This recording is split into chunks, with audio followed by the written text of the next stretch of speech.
कुर्बानी का कौन सा दिन अफजल है, किस दिन कुर्बानी करना अफजल है, इस बारे में सही बुखारी हदीस नंबर 951 और सही मुस्लिम हदीस नंबर 1961 और मुस्नद अहमद हदीस नंबर 18481 है।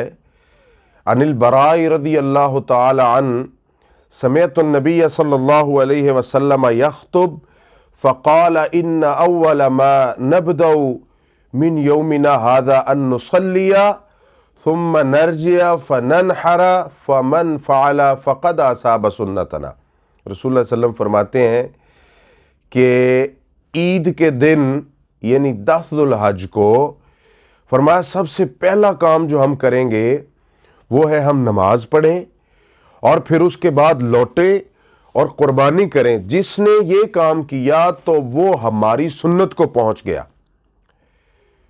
और अहकामुल कुरान के अंदर इमाम तहावी रहमहुल्लाह ने हसन सनद के साथ हदीस नंबर 1571 लाए हैं अब्दुल्ला बिन अब्बास रजी अल्लाह ताला अन्हु से। वो फरमाते हैं अन्नहरु यौमानी बादा यौमिन नहर व अफजलुहा यौमुन नहर, के अन्नहरु यौमान 2 दिन कुर्बानी करने के लिए हैं, बादा यौमिन नहर कुर्बानी वाले दिन के बाद, यानी 10 ज़ुल्हज के बाद 2 दिन और हैं 11 और 12। इसका मतलब है कि 3 दिन है कुर्बानी के। पहली बात यह साबित हुई। दूसरा फरमाते हैं वह अफजलुहा यौमुन नहर, और सबसे अफजल दिन जिसमें हम कुर्बानी करें वो यौमुन नहर है, 10 ज़ुल्हज का दिन है। तो इसलिए हमें कुर्बानी करनी चाहिए। हाँ, दूसरे 2 दिन भी कर सकते हैं, उसमें ना मना है ना गुनाह है, कोई ऐसी बात नहीं है, जायज़ है। लेकिन सबसे अफजल और सबसे ज़्यादा जो हम सवाब ले सकते हैं और अजर ले सकते हैं कुर्बानी का, वो पहले दिन है। और अल्लाह ताला ने कुर्बानी का अजर कुरान में फरमाया सूरतुल माइदा पारा नंबर 6 में, इन्नमा यतक़ब्बलुल्लाहु मिनल मुत्तक़ीन। दूसरी जगह पे फरमाया लन यनालल्लाह लुहूमुहा वला दिमाउहा वलाकिन यनालुहु तक़वा मिनकुम, कि अल्लाह को ना खून जाता है ना गोश्त जाता है।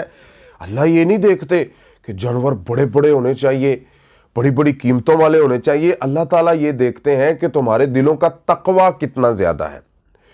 तो कुर्बानी की फजीलत के लिए सबसे पहले हमें अपने आप को सही करना चाहिए। जो बेनमाज है वो तौबा करे, नमाजी बने, जो मुशरिक है वो तौबा करे, सही मुसलमान बन जाए, और ये सारी चीज़ें करने के बाद फिर हम कुर्बानी करें 10 तारीख को, तो अल्लाह ताला उसका हमें मुकम्मल अजर और सवाब। अगर ये चीज़ें नहीं है, बेनमाज बंदा है तो वो जितनी मर्जी कुर्बानियाँ करता रहे।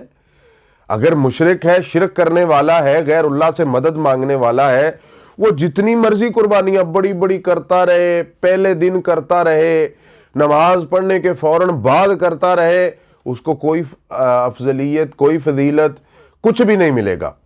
क्यों कि अल्लाह ताला कुरान में फरमाते हैं इन्नमा यतक़ब्बलुल्लाहु मिनल